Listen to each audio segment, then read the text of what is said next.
For 43 years, I believed my husband David loved me unconditionally. We'd weathered storms together, built a successful business empire, raised 2 children who now had families of their own. But it wasn't until I was lying in that sterile hospital bed, fighting for my life, that I discovered the man I devoted my entire adult life to was nothing more than a stranger, wearing the mask of a loving husband. The moment the doctors told me I had 6 months to live, David's true colors emerged. Instead of holding my hand, instead of promising to fight this battle alongside me, he looked at me with cold calculation in his eyes and asked about expediting the will process. I was dying, and all he could think about was my money. What he didn't know was that I'd been secretly planning to leave everything to him and our children.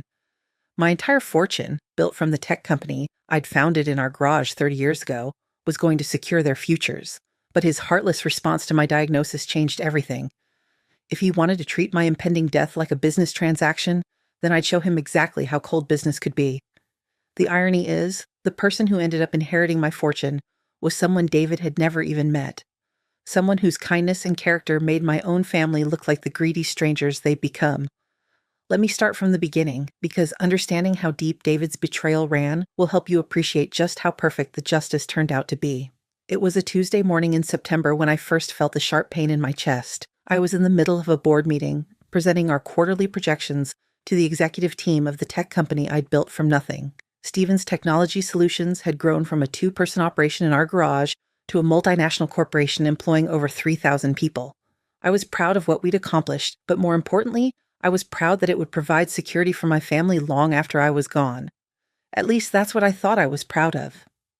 The room started spinning during my presentation about our new AI development contracts. One moment I was explaining profit margins, the next I was staring at the ceiling tiles of an ambulance, oxygen mask over my face, paramedics discussing my vital signs in urgent whispers. The last thing I remembered clearly was my assistant Jennifer calling my name as I collapsed against the conference table. I woke up in the emergency room with David standing over me, but not in the way you'd expect a loving husband to stand over his critically ill wife. He wasn't holding my hand or stroking my hair or whispering reassurances. Instead, he was pacing back and forth in the small space beside my bed, checking his phone every few seconds and muttering under his breath about terrible timing and complications. When I whispered his name, my voice hoarse from the oxygen mask they'd had me on, he looked up startled, as if he'd forgotten I was even there. His first words weren't asking how I felt or expressing relief that I was awake.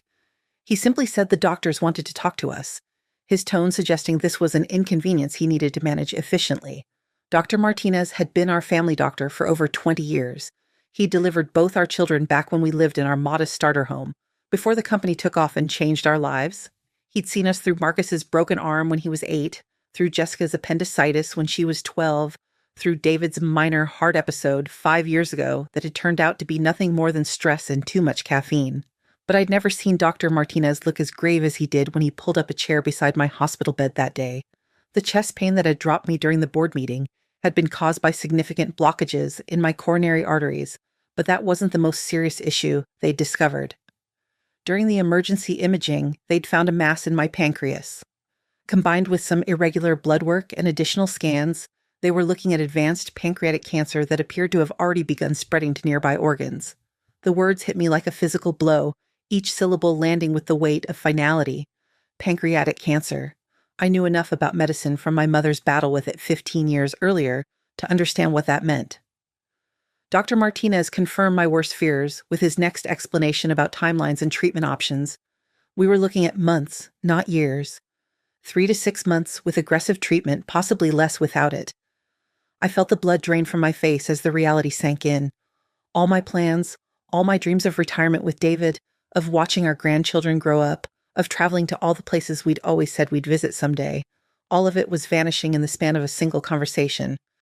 But when I turned to David for support, for the comfort I desperately needed in that moment, what I saw made my blood run cold. David wasn't devastated, he wasn't even shocked.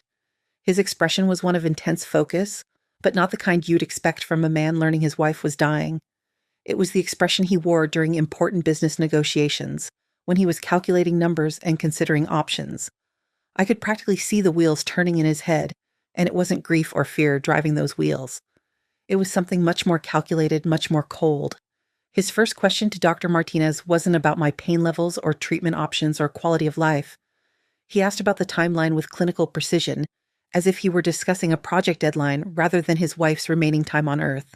When Dr. Martinez explained the prognosis in more detail, David nodded thoughtfully and asked about the progression of symptoms, about when I might become incapacitated, about what the final stages would look like. Throughout this entire medical consultation, David never once looked directly at me. He addressed all his questions to the doctor, took notes on his phone, and maintained the same business-like demeanor he used in board meetings. When I finally found my voice and asked him to hold my hand, he glanced at me with what looked distinctly like annoyance. He said we needed to focus on practical matters right now because emotions wouldn't change the diagnosis. The casual way he dismissed my need for comfort, my fear, my shock at learning I was dying, it was like being slapped. Here I was, facing the end of my life, and my husband of 43 years couldn't spare a moment for basic human compassion because he was too busy taking notes about my death timeline. Dr. Martinez looked visibly uncomfortable with David's clinical approach to the news. He suggested that we might want some time alone to process what we'd learned, to discuss how we wanted to move forward, to simply be together during this difficult moment. But David immediately launched into questions about second opinions, treatment facilities, and insurance coverage procedures. The moment Dr. Martinez left the room to give us privacy, David's mask slipped even further. He sat down in the visitor's chair but didn't move it closer to my bed. Instead, he pulled out his phone and started scrolling through his contacts, while speaking to me in the same tone he might use to discuss a business merger.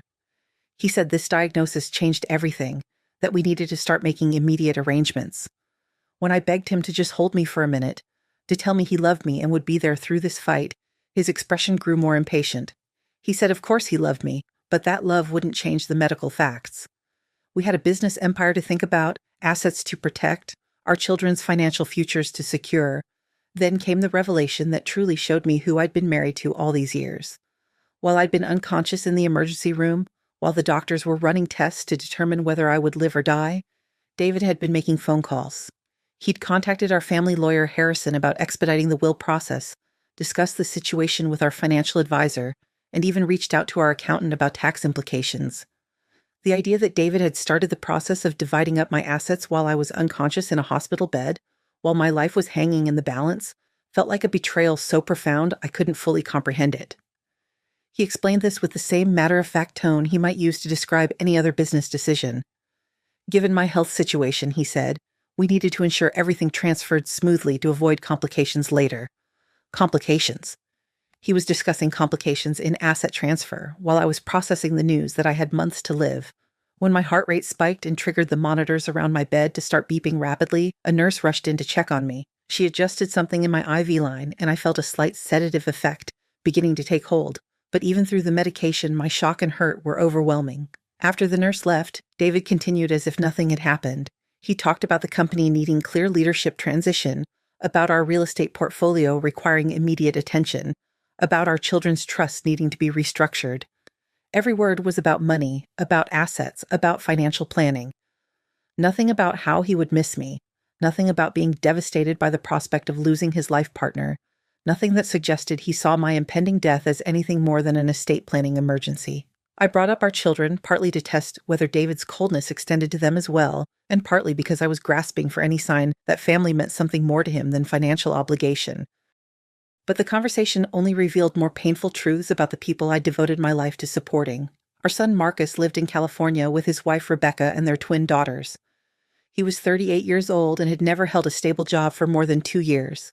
Every few months, he would call with news of some new business opportunity, some investment that was going to make him rich, some partnership that was going to change everything.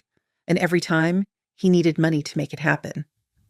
Over the years, I'd given him hundreds of thousands of dollars for failed restaurants, failed tech startups, failed real estate ventures, and failed consulting businesses. The pattern was always the same. Marcus would call full of enthusiasm about his latest plan, explain why this time was different, ask for what he promised would be the last time he'd ever need financial help, and then disappear for months until the money ran out and the next opportunity presented itself. He called me maybe 3 times a year outside of these financial requests, and those calls were always brief, always focused on his problems, always ending with subtle hints about upcoming expenses or opportunities. Our daughter Jessica was only slightly better. She lived just 2 hours away in the state capital, married to a man named William who worked in politics and had aspirations of running for higher office. Jessica had inherited my organizational skills, but none of my work ethic. She spent her days managing their social calendar, attending charity luncheons where she networked for William's career, and maintaining their image in the community. Jessica called more frequently than Marcus, but only because she needed regular updates on family news that might affect William's political prospects. She was always worried about potential scandals, always asking probing questions about the company's activities, always ensuring that nothing in our family would create negative publicity for her husband's campaigns. Her visits were carefully scheduled around her social obligations and were always brief, focused affairs where she updated us on William's latest political achievements and subtly gathered information she could use in their networking efforts. Neither of our children had ever shown genuine interest in my life, my work, or my well-being beyond how it might benefit them financially or socially. They'd both grown up privileged, attending expensive private schools and elite universities, traveling extensively, and enjoying all the benefits of the wealth I'd worked 80-hour weeks to create. But somehow, the values I'd tried to instill, hard work, integrity, compassion, family loyalty, had never taken root. David insisted that despite their flaws, Marcus and Jessica were still our children and deserved their inheritance. When I pointed out that they'd never earned anything they'd received from us, that they treated me more like an ATM than their mother, David became defensive. He said they were products of their generation, that their attitudes toward money and family were normal for people who'd grown up wealthy, that I was being too harsh in my judgment. But I could see the truth he was avoiding. David wasn't defending our children out of parental love. He was defending them because their behavior toward me mirrored his own. They all saw me the same way, as a source of financial security rather than as a person deserving of love and respect. The word inheritance kept coming up in David's monologue, and each time it hit me like a slap. What about him? What about us? Wasn't he supposed to be devastated about losing his wife of 43 years?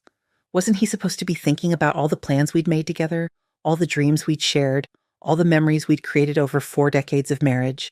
For just a moment, something flickered across David's face when I confronted him about this. It might have been guilt or discomfort or perhaps just annoyance at being called out. But whatever it was vanished quickly, replaced by his practiced expression of rational concern. He said of course he was devastated, but that falling apart wouldn't help anyone. We needed to be practical about the situation. That word, practical, became like a knife twisting in my chest every time David said it. I'd spent 4 decades being practical, sacrificing my personal desires for our shared goals. I'd been practical when I worked 18-hour days building the company, while David focused on client relations and golf networking. I'd been practical when I delayed having children for 5 years so we could establish financial security first. I'd been practical when I turned down 3 separate acquisition offers that would have made us even wealthier because David said he wanted us to build something lasting together, something we could pass down to our children. I'd been practical when I postponed my dreams of traveling, of taking art classes, of learning languages, of all the things I wanted to do once the company was established. There was always another quarter to focus on, another expansion to manage, another milestone to reach before we could relax and enjoy the fruits of our labor. Now, facing the end of my life, all David could think about was how to most efficiently distribute the assets I'd spent decades accumulating through practical sacrifice. I told David I needed to rest, hoping he would take the hint and leave me alone to process everything I'd learned. Instead, he pulled out his phone and started making calls right there in my hospital room. I listened in growing horror as he discussed my condition with various business associates, explaining the situation in clinical terms and assuring them that appropriate measures were being taken to ensure business continuity. Then he called Harrison, our family lawyer, and began scheduling meetings to update legal documents. He spoke about my will as if it were overdue paperwork rather than the final expression of a dying woman's wishes. When he mentioned bringing in additional estate planning specialists, I realized he was treating my death like a complex business transaction that required expert management. That evening, after David finally left to attend what he called a crucial business dinner that couldn't be postponed, I lay awake staring at the ceiling and replaying every conversation, every interaction from recent months and years. How had I missed the signs? When had David stopped seeing me as his beloved wife and started seeing me as a valuable asset that needed proper management? The more I thought about it, the more examples I remembered. David's increasing interest in our financial statements and investment portfolios over the past few years. His questions about business succession planning that had seemed thoughtful at the time but now felt calculating. His suggestions about updating our wills and insurance policies that I'd assumed were just responsible planning, but now appeared to have more urgent motivation. Most disturbing was a conversation I'd overheard 6 months earlier. I'd returned early from a business trip to Dallas, where I'd been meeting with potential clients for a major government contract. The deal had fallen through, and I'd decided to come home a day early rather than stay for the networking events I'd originally planned to attend. I'd found David in his study with the door closed, speaking on the phone in the low, confidential tone he used for sensitive business discussions.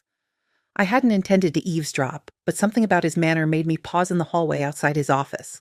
What I heard made my blood run cold, though, at the time, I'd managed to convince myself I was misinterpreting his words. He'd been saying that she was in perfect health, that her last physical exam had been excellent, that the doctor had said she could easily live another 20 years. Then his voice had taken on a frustrated tone as he continued. He'd said it was honestly frustrating because he was 68 years old and didn't want to spend what remained of his life waiting for circumstances to change. He talked about feeling trapped by the situation, about wanting freedom to make his own choices about his future. At the time, I'd assumed he was discussing retirement planning with our financial advisor, maybe expressing frustration about wanting to slow down while I was still energetically focused on growing the business. I'd even felt a little guilty, thinking that perhaps I'd been too focused on work and hadn't paid enough attention to David's desire to reduce his responsibilities and enjoy his later years. Now, in the harsh light of my diagnosis and David's reaction to it, those words took on a much darker meaning. He hadn't been frustrated about retirement timing. He'd been frustrated about waiting for me to die so he could inherit my wealth and live the life he wanted without me in it. The realization hit me like a physical blow. My husband of 43 years had been waiting for me to die. My terminal diagnosis wasn't a tragedy to him. It was a relief, a solution to the problem of feeling trapped in our marriage. The only thing that bothered him about my cancer was that the timeline was uncertain, that he couldn't plan precisely when he'd be free to start his new life as a wealthy widower. Over the next 3 days, I remained in the hospital for additional tests and monitoring.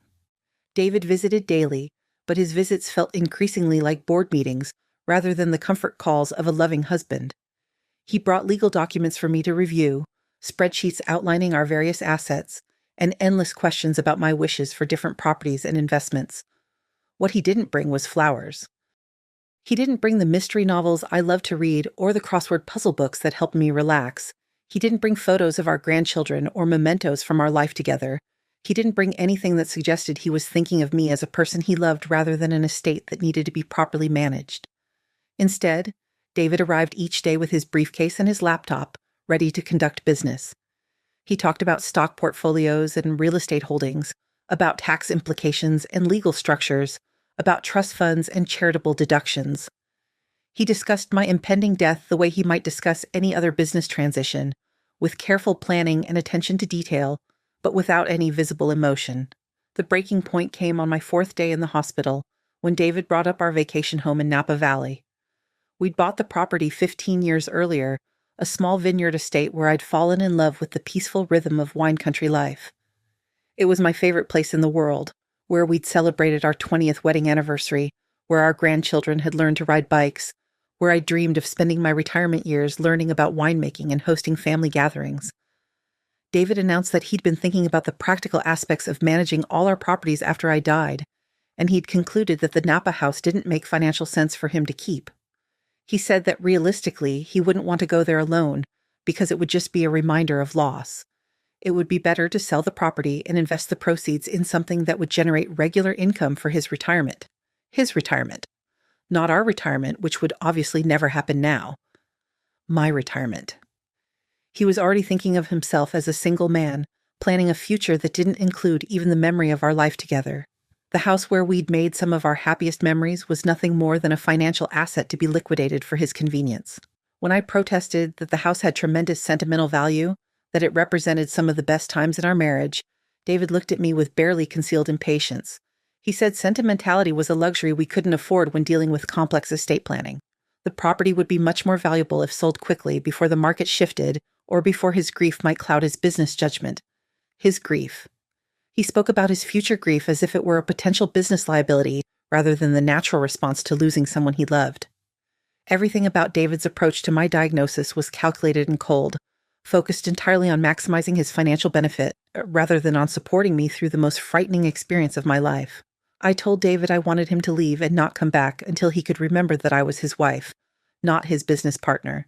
For the first time since my diagnosis, I raised my voice, telling him I was tired of being treated like a portfolio to be managed rather than a person who was dying. The monitors around my bed started beeping rapidly as my blood pressure and heart rate spiked, and a nurse came rushing in to check on me. Sarah was the nurse who responded to my distress that day, and her gentle manner provided such a sharp contrast to David's clinical coldness that I almost started crying just from the kindness in her voice. She helped me calm down, adjusted my medications, and asked David to step outside while she made sure I was stable. After David left, Sarah stayed with me longer than necessary, sensing that I needed human connection more than medical attention. She asked if I wanted to talk about what was troubling me, and something about her genuine concern opened the floodgates. I found myself telling her everything about David's reaction to my diagnosis, about his immediate focus on financial matters, about feeling abandoned by the person who was supposed to love me most. Sarah listened without judgment, occasionally asking gentle questions that showed she was really hearing what I was saying. When I finished, she was quiet for a long moment before speaking. She told me that in her 8 years as a nurse, she'd seen many families deal with terminal diagnoses, and each family handled the stress differently. But she said that most spouses, when they received news like I'd gotten, were devastated. They wanted to spend every possible moment with their loved one, talking about bucket lists and making final memories and saying all the things they'd always meant to say. My husband, she observed quietly, talked about real estate and legal documents. She said it tactfully, but the implication was clear. David's behavior wasn't normal for a grieving spouse. It was the behavior of someone who saw my death as a business opportunity rather than a personal tragedy. That night, after Sarah's shift ended, I made the phone call that would change everything. I called Harrison, our family lawyer, and told him I needed him to come to the hospital the next day. I said I wanted to completely rewrite my will, that I was having second thoughts about my current estate planning, and that the recent changes in my health had given me new perspective on how I wanted my assets distributed. Harrison tried to dissuade me from making major changes while I was under such tremendous stress. He said that decisions made during medical crises were often ones people later regretted, and he suggested waiting until I was feeling stronger and thinking more clearly. But I insisted that I'd never been more clear about anything in my life. I told him I wanted David to receive nothing. I wanted our children to receive nothing. I wanted to leave my entire estate to someone else, someone who would actually appreciate what they were receiving and use it to make a positive difference in the world. Harrison was shocked by the dramatic nature of the changes I was proposing, but I assured him that my mind was completely made up. The next morning, Harrison arrived early with his assistant and a briefcase full of legal documents. I'd asked the nursing staff to not allow any visitors except my attorney, so David wouldn't interrupt what I was planning to do. When Harrison asked who I wanted to name as my heir, I told him I hadn't decided yet, but that I would figure it out soon. What I needed first was to ensure that David and the children would have no legal recourse to challenge my decision. Harrison warned me that completely disinheriting immediate family members could provide grounds for contesting the will, especially if they claimed I wasn't mentally competent or had been subjected to undue influence. I told Harrison to make the will absolutely bulletproof. We spent the next 2 hours constructing what he called the most legally defensible will he'd ever written. We arranged for multiple doctors to examine me and certify my mental competency. We recorded video testimony where I clearly explained my reasoning for the changes I was making. We included detailed documentation of my decision-making process and my understanding of the consequences. In the video testimony, I looked directly into the camera and spoke calmly but firmly about why I was making such a dramatic change to my estate planning. I explained that David's reaction to my terminal diagnosis had shown me his true character, that instead of being a loving husband during my final months, he had become focused entirely on inheriting my wealth. I described his immediate transition to treating my death as a business transaction, his lack of emotional support during the most frightening time of my life, his plans to liquidate properties that held deep sentimental value for me. I explained that a man who could treat his dying wife's final weeks as an estate planning opportunity didn't deserve to profit from her death. I also addressed our children's absence during my illness, their history of treating me like a source of funding rather than their mother, their obvious interest in my money rather than my well-being. I made it clear that I was making these changes with full understanding of what I was doing and complete awareness of the consequences, but I still needed to choose my heir. That decision came to me through observing Sarah over the following days.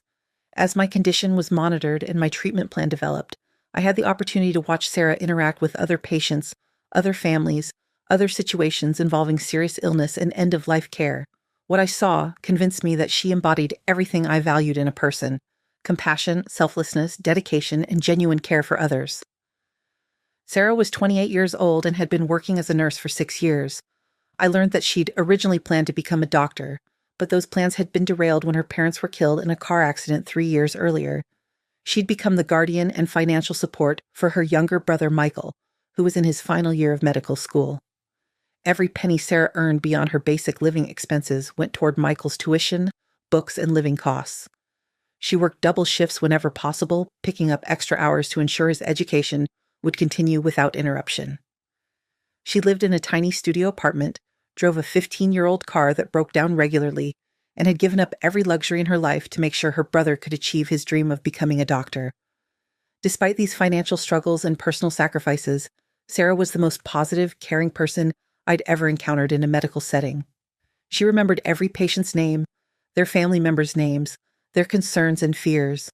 She stayed late when people needed comfort, came in early when someone was having a difficult night, and treated everyone with the same gentle kindness regardless of their background or condition. I watched Sarah hold the hand of an elderly man whose family never visited, helping him FaceTime with distant relatives who couldn't travel to see him. I saw her spend her lunch break reading to a young mother who was too weak to read bedtime stories to her children over the phone. I observed her quietly slipping snacks and magazines to families who were spending long hours in waiting rooms and couldn't afford hospital cafeteria prices. Everything Sarah did came from genuine compassion rather than professional obligation. She could have simply completed her assigned tasks and gone home, but instead she consistently went above and beyond to make other people's worst days a little more bearable. She never complained about her workload, never spoke about her own problems or sacrifices, never showed anything but grace under pressure. One evening, I overheard Sarah talking quietly with another nurse about her brother's upcoming graduation from medical school. She was so proud of him, so excited about his future as a physician, so grateful that she'd been able to help him achieve his goals. The other nurse asked if she ever regretted giving up her own medical school plans, and Sarah's response made my decision for me. She said she'd never regretted it for a moment. She said that seeing Michael succeed felt just as rewarding as if she'd achieved that success herself. That family meant everything to her, that she'd gladly make the same sacrifice again if necessary. Then she added that she was considering going back to school herself once Michael was established in his career, that her dream of becoming a doctor wasn't dead, just delayed. That conversation crystallized everything for me.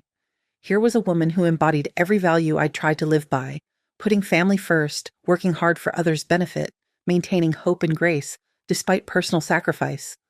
She was everything my own family wasn't: generous instead of selfish, caring instead of calculating, grateful instead of entitled. The next morning, I called Harrison and told him I'd made my decision. Sarah would inherit my entire estate: the company, the properties, the investments, everything worth approximately $12 million. Harrison tried one last time to talk me out of such a dramatic decision, suggesting I at least leave something to David and the children to avoid family conflicts, but my mind was completely made up. Over the next week, while David continued his daily business meetings disguised as hospital visits, Harrison and I finalized the most comprehensive will he'd ever drafted. We recorded multiple video testimonies explaining my decision from different angles. We had 3 different doctors examine me and provide written statements about my mental competency. We created backup copies of everything and filed the will in multiple jurisdictions to prevent any attempts at suppression or challenge. In one of the video testimonies, I spoke directly to David and the children, explaining exactly why they were being disinherited. I told David that while he'd been calculating the value of his inheritance, I'd been observing his character, and what I'd seen had shown me that he didn't deserve to profit from my death. I told our children that their absence during my illness, except when calling to ask about my will, had demonstrated where their priorities lay. I explained that they'd already received more from me than many people see in a lifetime, and that additional wealth would be wasted on people who'd never learned to appreciate what they already had. Then I introduced Sarah, explaining her story and why she deserved to inherit everything they'd assumed would be theirs. I described her sacrifices for her brother, her compassion for strangers, her grace under pressure, her embodiment of every value I'd tried to instill in my own children, but had obviously failed to successfully teach. The will included specific provisions protecting Sarah from harassment or intimidation by my disinherited family members. It also included clauses ensuring that any attempts to challenge the will would result in additional financial penalties for David and the children, making legal action financially ruinous, even if it were successful. My condition deteriorated more rapidly than the doctors had initially predicted. Within 2 weeks of my diagnosis, I was moved to hospice care at the hospital. David maintained his business-like demeanor throughout this transition, more concerned with ensuring the hospice arrangement wouldn't interfere with his access to legal documents than with providing emotional support during my final days. It was during this time that David's true nature became even more apparent to the medical staff and other families in the hospice unit. He started treating my room like an office, bringing business associates by to discuss various projects and partnerships. He seemed to view my approaching death as a networking opportunity, a chance to demonstrate his upcoming availability for new ventures and investments. I overheard him in the hallway one day, talking on his phone about the properties he planned to liquidate and the investments he wanted to make once his inheritance was settled. He was already spending my money in his mind, already planning the life he would live once I was no longer there to complicate his financial independence. The children's visits were exactly what I'd expected. Marcus flew in from California for a single day, spent less than an hour in my room asking pointed questions about my will and estate planning, then left for a business dinner with potential investors he'd arranged to meet while he was in town. He seemed annoyed that my dying was interrupting his latest entrepreneurial venture, a cryptocurrency trading platform that he was convinced would make him millions. Jessica managed 2 brief visits between her yoga classes and charity luncheon commitments. She spent most of both visits updating me on William's latest political achievements and complaining about how my illness was creating awkward social situations for her. People kept asking about my condition at the events she attended, and she was finding it difficult to navigate these conversations while maintaining the positive image William's career required. Neither Marcus nor Jessica showed any genuine grief about my approaching death. They were both clearly uncomfortable in the hospice setting, eager to complete their obligatory visits and return to their normal lives. Like their father, they seemed to view my final weeks as an inconvenience to be managed rather than precious time to be treasured. Sarah, meanwhile, continued to be a constant source of light during my darkest days. Even after I was transferred to hospice care, she found ways to visit during her breaks and days off. She brought flowers from her small apartment balcony garden, books she thought I might enjoy, and updates about her brother's progress through his final months of medical school. She never knew about the will, never had any reason to suspect that her kindness was being observed and appreciated in ways that would change her life forever. Her compassion was genuine, motivated by nothing more than her natural inclination to care for others who were suffering.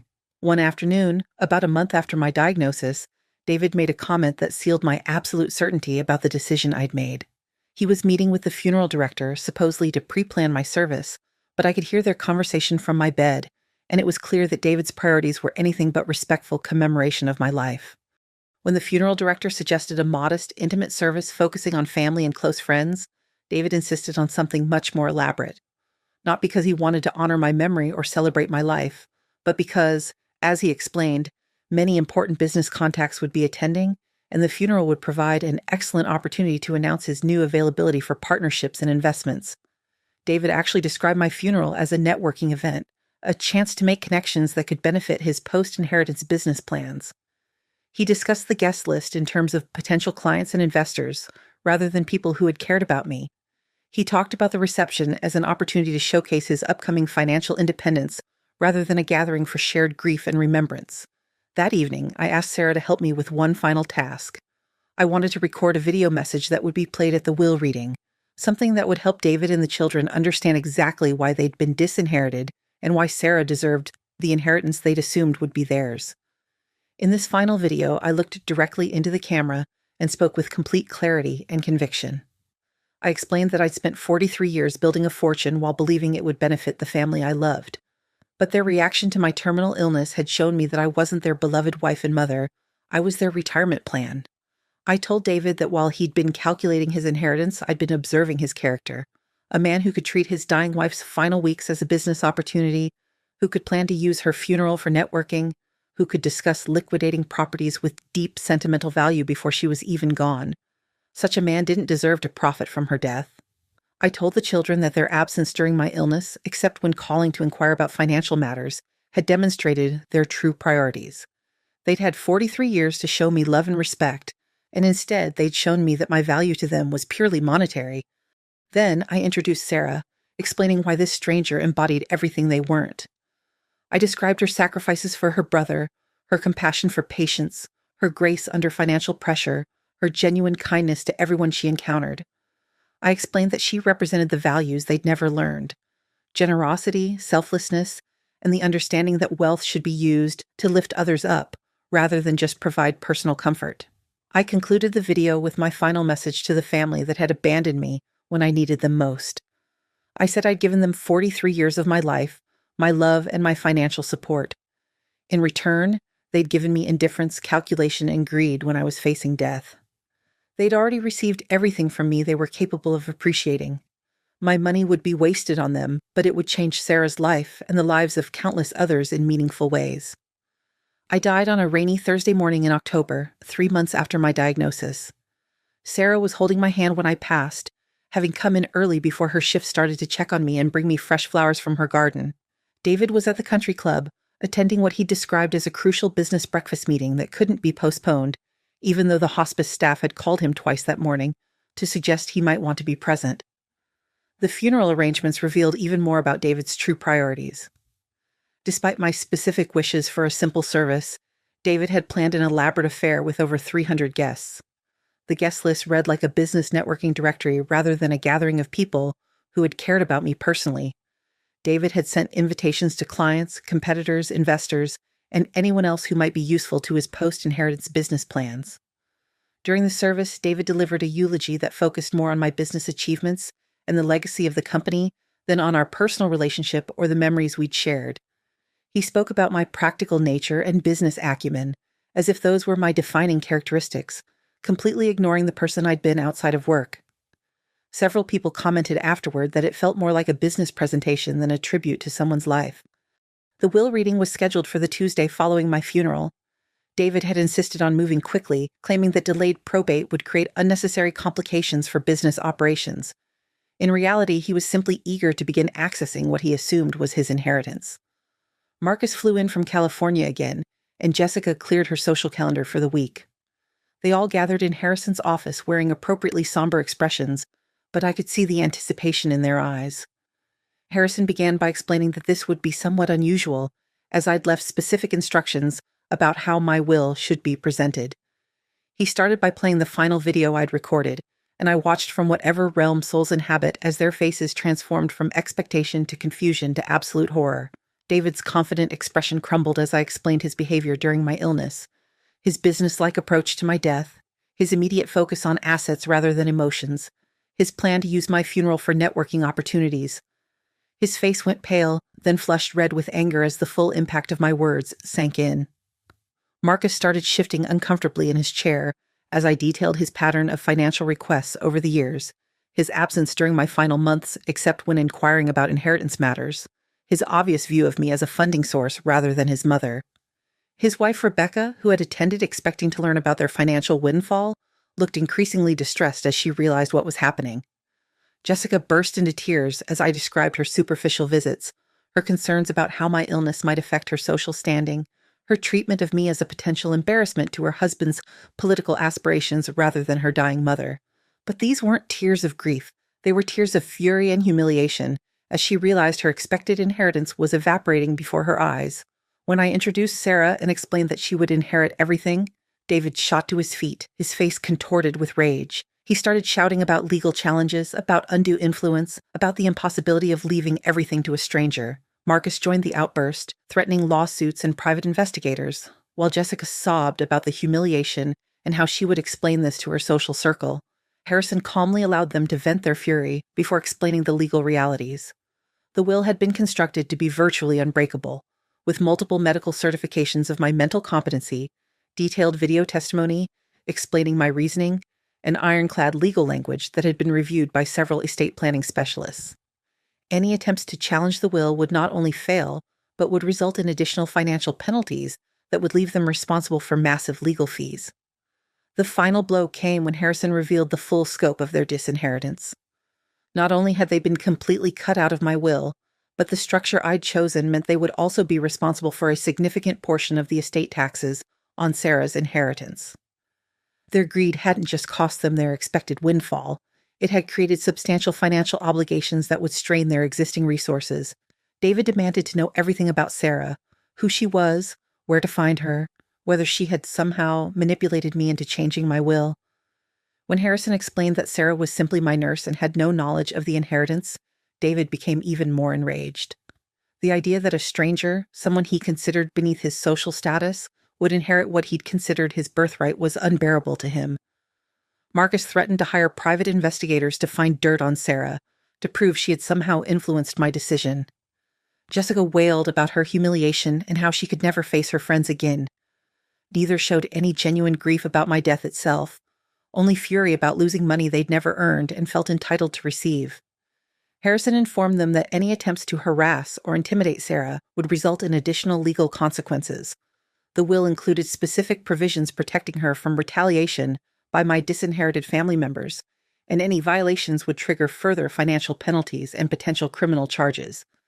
Meanwhile, Sarah learned about her inheritance in the most beautiful way I could have imagined. Harrison visited her at the hospital where she worked, finding her during a brief break between her double shifts. She was in the small staff break room, eating a simple sandwich she'd brought from home and studying medical journals, still harboring dreams of someday returning to school to become a doctor herself. When Harrison explained what had happened, Sarah's first reaction wasn't joy or excitement, it was disbelief. She couldn't understand why someone would leave such a massive inheritance to a relative stranger. She worried there had been some mistake, that there would be complications, that she couldn't possibly deserve such an incredible gift. Harrison showed her the video I'd made specifically for her, explaining my decision and expressing my hopes for how she would use the inheritance. Sarah cried as she watched it, not because of the money, but because she realized how much her simple acts of kindness had meant to someone who was dying. She said later that the inheritance felt like both a tremendous gift and a huge responsibility. Her first act after learning about the inheritance was exactly what I'd hoped for. Before doing anything for herself, she used part of the money to pay off her brother Michael's remaining medical school loans, ensuring his education would be completed without any financial stress. She also established a scholarship fund for other students from low-income families pursuing medical careers, creating opportunities for people who faced the same barriers she and Michael had encountered. Sarah quit her hospital job, but not to live a life of leisure. Instead, she enrolled in medical school herself, finally able to pursue the dream she'd sacrificed for her brother's education. She approached her studies with the same dedication and compassion she'd shown as a nurse, determined to become the kind of doctor who would treat patients with the dignity and care everyone deserved. She kept the Napa Valley property that David had been so eager to sell, but transformed it into something extraordinary. She turned the vineyard into a retreat center for healthcare workers dealing with burnout and trauma, creating a place where nurses, doctors, and other medical professionals could find peace and renewal. She said she wanted to honor my memory by creating a space where caregivers could care for themselves. The main house became a residence for medical students from disadvantaged backgrounds, providing them with beautiful, affordable housing during their studies. Sarah lived in a modest apartment she built in what had been the wine storage facility, preferring to use the main house to benefit others rather than living in luxury herself. Every decision Sarah made with the inheritance reflected the values I'd hoped to see: generosity, compassion, and a commitment to using wealth to create positive change in the world. She established free medical clinics in underserved communities, funded research into affordable healthcare solutions, and created support programs for families dealing with terminal illnesses. David, meanwhile, faced a financial crisis he'd never anticipated. He'd made several large purchases and investments in anticipation of inheriting my estate, taking out loans against his expected windfall. When the inheritance didn't materialize, he was left with significant debt and no way to repay it. The lifestyle he'd planned to live as a wealthy widower became impossible to maintain. His business relationships suffered as word spread about the circumstances of his disinheritance. Many of the contacts he'd cultivated over the years had been interested in partnering with him because of his expected wealth. When that wealth evaporated, so did their interest in maintaining professional relationships with him. The country club membership he'd treasured became unaffordable. The expensive car lease he'd signed had to be terminated early. The luxury condo he'd put a deposit on had to be forfeited. David was forced to sell our family home and downsize to a small apartment, taking a job working for a former competitor who now saw him as just another employee rather than an equal. Marcus's situation was equally dire. He'd quit his latest job in anticipation of receiving enough inheritance money to fund his entrepreneurial fantasies without needing employment income. When the expected windfall didn't arrive, he was left unemployed with no prospects and significant debts from his failed business ventures. His wife, Rebecca, who had married him partially because of his family's apparent wealth, filed for divorce within 6 months. She'd grown tired of supporting his failed business attempts and had been counting on my inheritance to provide the financial security she'd expected when she married into what she thought was a wealthy family. Jessica's marriage faced similar strains. Her husband William's political career suffered when their financial situation became public knowledge. His political opponents used the family drama as ammunition, painting him as someone who couldn't manage his own family's affairs and therefore shouldn't be trusted with public responsibilities. The charity boards Jessica had served on quietly asked her to step down, uncomfortable with the scandal surrounding her disinheritance and the negative publicity it generated. Her social circle gradually excluded her from events and gatherings, unwilling to associate with someone involved in such a public family dispute. All three of them attempted to challenge the will through various legal avenues, but every attorney they consulted told them the same thing. The will was ironclad, my mental competency was thoroughly documented, and my reasoning was clearly explained in undeniable detail. They had no legal grounds for a successful challenge, and pursuing one would only result in additional financial penalties that would worsen their already precarious situations. Their attempts to contact Sarah directly were blocked by the legal protections Harrison had built into the will. When they tried to approach her at the hospital or her new medical school, security measures and restraining orders kept them away. Their desperation to somehow claim what they felt was rightfully theirs only highlighted how little they understood about earning versus deserving wealth. The media eventually picked up the story, and it became a cautionary tale that resonated with many people who had watched their own loved ones struggle with family dynamics during terminal illnesses. The contrast between my family's greed and Sarah's compassion struck a chord with audiences who had witnessed similar situations in their own lives. David, Marcus, and Jessica found themselves portrayed as villains in a story that had captured public attention. Their names became associated with the kind of family greed that emerges when someone is dying, while Sarah became a symbol of the caregivers who provide comfort and dignity during people's final moments. The business I'd built over 30 years eventually thrived under new leadership that Sarah had carefully selected. She chose managers based on their competence and character rather than their connections, and the company's culture shifted to reflect the values of compassion and integrity that had always been important to me, but had been overshadowed by David's focus on networking and profit maximization. Sarah used her position as the company's owner to implement innovative employee benefits, including comprehensive healthcare coverage, education assistance programs, and support for workers dealing with family medical crises. She transformed my business legacy into something that actively helped people rather than just generating wealth for shareholders. 3 years after my death, Sarah graduated from medical school at the top of her class. She specialized in palliative care, dedicating her career to ensuring that other terminally ill patients received the compassion and dignity that everyone deserves during their final days. Her personal experience of loss and her observations of my family's behavior during my illness gave her unique insight into the emotional needs of both patients and their families. Her brother Michael became a successful emergency room physician and established his own foundation, providing free surgical care for children from low-income families. The cycle of generosity that began with my inheritance to Sarah continued to expand, creating opportunities and hope for countless people who needed help. Sarah never married or had children of her own, but she created a family of sorts through the medical students she mentored, the patients she cared for, and the healthcare workers who found renewal at her retreat center. She used her wealth not to build a dynasty for biological heirs, but to create lasting positive change in the world. David never recovered from the financial and social consequences of losing his expected inheritance. He spent his remaining years working in relative obscurity, bitter about the twist of fate that had cost him what he'd considered his due. He died 7 years after me, alone in a modest apartment, having alienated everyone who might have cared about him through his years of anger and resentment. Marcus's string of failed business ventures continued, each one leaving him deeper in debt and more desperate for success that never came. His repeated requests for financial help from distant relatives and former friends were consistently refused, as word had spread about his treatment of me during my final illness. He eventually declared bankruptcy and was forced to take a minimum wage job to survive. Jessica's marriage ended in divorce when William's political career was permanently derailed by the scandal surrounding our family. She was forced to return to work for the first time in her adult life, taking a clerical position that barely covered her basic expenses. The social status she'd worked so hard to maintain crumbled along with her financial security. None of them ever expressed genuine remorse for how they treated me during my illness.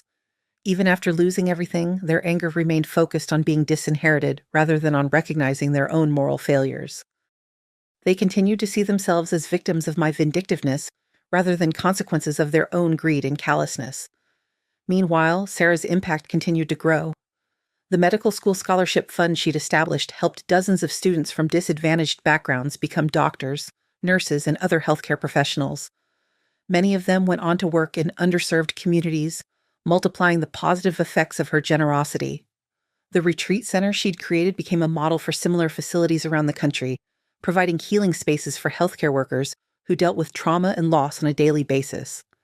Studies showed that medical professionals who spent time there returned to work with renewed compassion and decreased burnout rates. The free clinics she funded provided healthcare to thousands of people who couldn't afford traditional medical care. These facilities became training sites for medical students, creating a pipeline of physicians who understood the importance of serving all patients regardless of their ability to pay. 10 years after my death, Sarah was recognized with a humanitarian award for her contributions to healthcare and medical education. In her acceptance speech, she spoke about the inheritance that had made her work possible, explaining how a dying woman's final act of kindness had created ripple effects that continued to expand and touch new lives every day. She said that wealth wasn't just about having money. It was about having the opportunity to make choices that could benefit others. She explained that true inheritance wasn't about passing money to biological relatives, but about passing on values and creating opportunities for people who would use them wisely and generously. Sarah concluded her speech by talking about the lessons she'd learned from my story, that character matters more than blood relationships, that kindness is more valuable than inheritance, and that how we treat people in their most vulnerable moments reveals everything about who we really are. Looking back from whatever perspective death provides, I have absolutely no regrets about my decision. David and my children revealed their true character when I was most vulnerable, and their character proved unworthy of the fortune I'd spent decades building. They'd already received everything from me they were capable of appreciating: love, support, opportunities, and financial advantages they'd never earned. Sarah proved every day that she deserved the chance I'd given her. She used my inheritance not for personal luxury, but to create lasting positive change in the world. She honored my memory by embodying the values I'd tried to live by throughout my life: compassion, generosity, hard work, and dedication to helping others. The greatest irony of the entire situation is that if David and the children had simply shown me genuine love and support during my illness, they would have inherited everything automatically.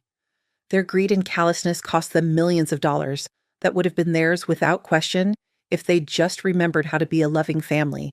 But their loss became the world's gain through Sarah's generous use of the inheritance. Sometimes the family you choose proves more worthy than the family you're born with. Sometimes a stranger's kindness matters more than a relative's obligation. Sometimes justice comes not through punishment, but through ensuring that resources go to people who will use them to create good in the world. My husband abandoned me when I needed him most, treating my death like a business opportunity rather than a personal tragedy. In return, I made sure his greed would cost him everything he thought he was gaining. Some people might call that vindictive, but I call it ensuring that my life's work would continue to benefit others long after I was gone. The woman who held my hand as I died inherited everything. The man who couldn't be bothered to visit because he had business meetings inherited nothing. The children who saw me as an ATM rather than their mother received exactly what their character deserved. That seems like perfect justice to me.